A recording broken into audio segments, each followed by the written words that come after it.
Okay, ladies and gentlemen, today I thought I'd do what is sort of a follow-up video to one of my favorite videos I've recorded so far on the channel.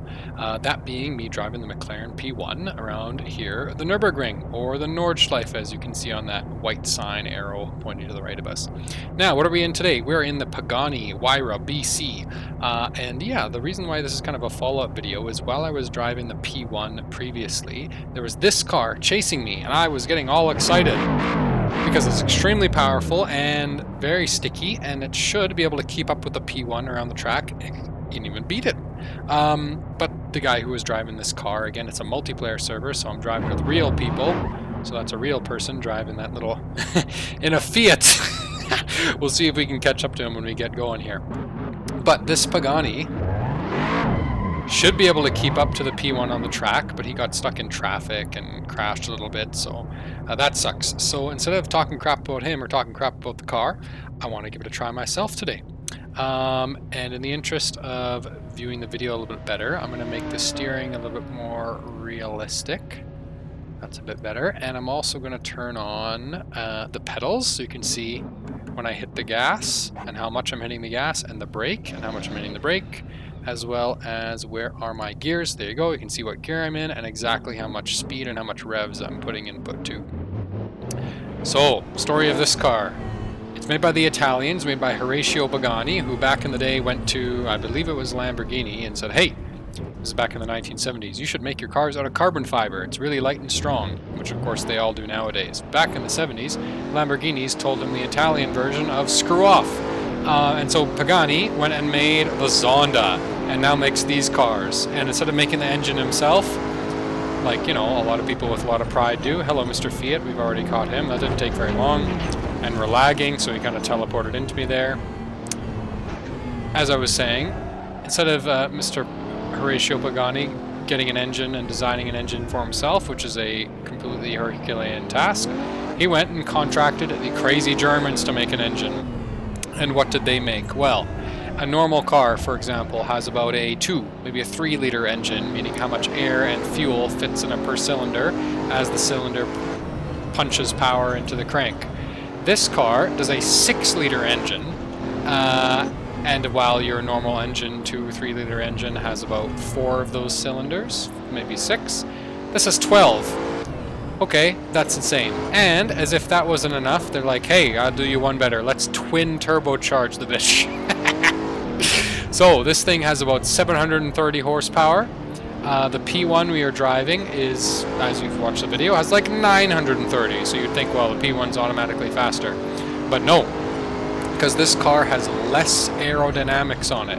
So the air slows it down much less. It's slipperier through the air, so it's a top speed demon. Watch this speed. 220, 230, 240, 250, 260, 270, 5th gear. You can almost say the numbers, not as fast as they go up. 300, we're still climbing. I still have a whole nother gear, by the way. There's still 6th gear, but I got to slow down for this kink, and my tires are still a little bit cold.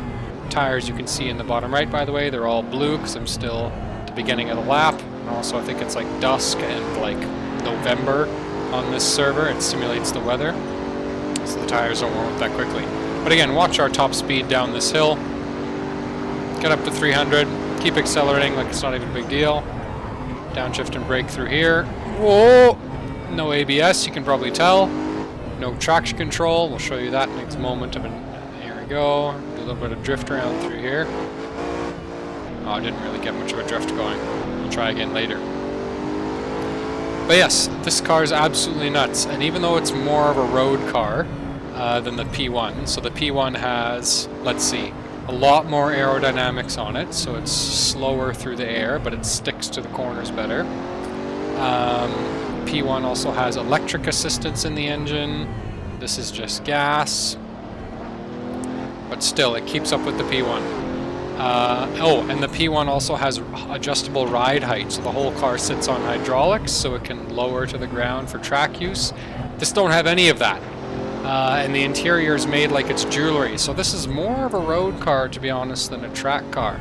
But the fact that it can still keep up with the P1, which is, you know, yes, it's a road car, but in all honesty, you buy a P1 to take it to tracks.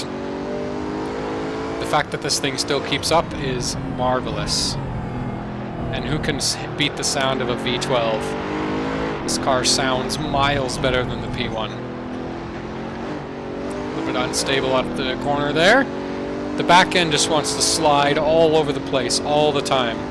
You can even go and watch Chris Harris's famous, of Top Gear and Chris Harris on cars before Top Gear. Go watch his review of this car. Granted, it's the normal Huayra. The BC, I'm pretty sure all they did is, make it a little bit more track-oriented with the wing on the back and probably some suspension adjustments or whatever.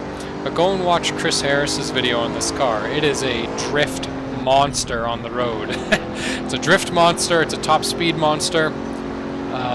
So it's really nice on the Nurburgring, to be honest. On a tighter, smaller track, I wouldn't really look at it for that type of stuff. But it's like a highway monster. That corner is death. It almost wants to pull you into the right-hand side all the time. So is this one, a little bit off track there. Keep it, save it.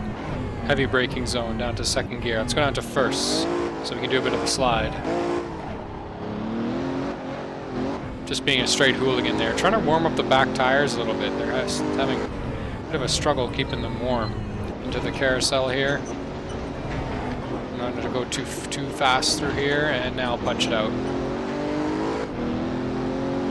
Around the gear number, gear 3, gear 4, you can see that red bar go up and down.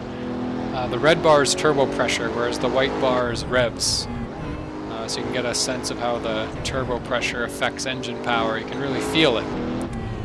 Granted, I'm just here on like a modified Xbox controller, but visually, and the controller's vibrations and just the speed you pick up, you really have to be careful with these heavily turbocharged car. You can hear the revs. The engine gets louder as it revs up, but the turbos spool up faster than the revs, so you get more power faster than you expect with a turbocharged power car. Around these corners, really have to be sensitive with the steering angle. Brake into here.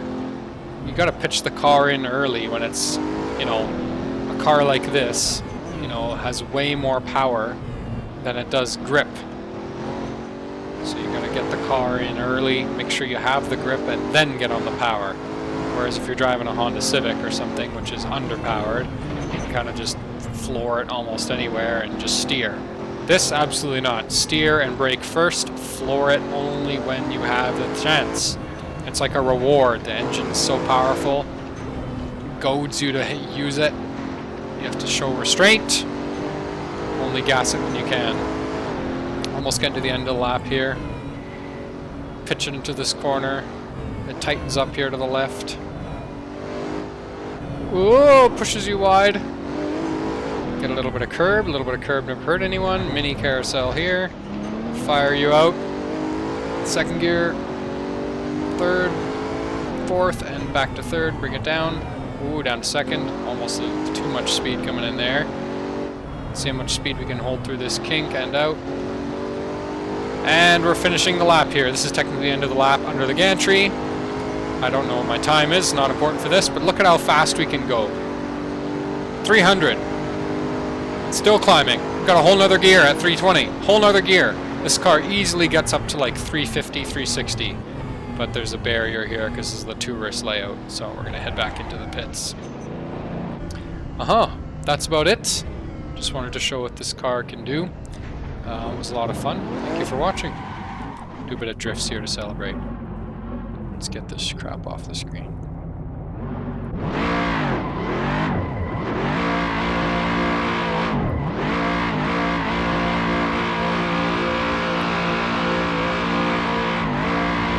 Some picturesque donuts to end the video.